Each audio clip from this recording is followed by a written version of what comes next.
జన్మజన్మాంతర పుణ్య విశేషం ఉంటేనే ఈ జన్మలో శివారాధన యందు భస్మధారణ యందు ఆసక్తి కలుగుతుంది.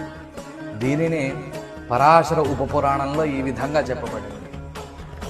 అనేక జన్మ సిద్ధానాం శ్రౌత స్మార్తానువర్తినాం వేదోక్తేనైవ మార్గేణ త్రిపుండ్రోద్ధూలనే రతి. అంతేకాకుండా భస్మద్వేషం అనేది పూర్వజన్మార్జిత పాపం ఉంటేనే కలుగుతుంది.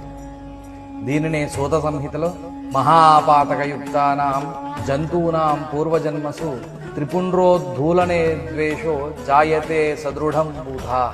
అంటే పూర్వజన్మలో పాపము చేసిన వారికి మాత్రమే భస్మధారణ యందు శివ ఆరాధన యందు ద్వేషం కలుగుతుంది. శివుడు భస్మము భస్మధారి వేరు కాదు. శివుని యందు భస్మము యందు భస్మధారుల యందు ద్వేషము దూషణ ఎప్పుడూ చేయరాదు. ఇవి మహాపాతకములుగా చెప్పబడ్డాయి.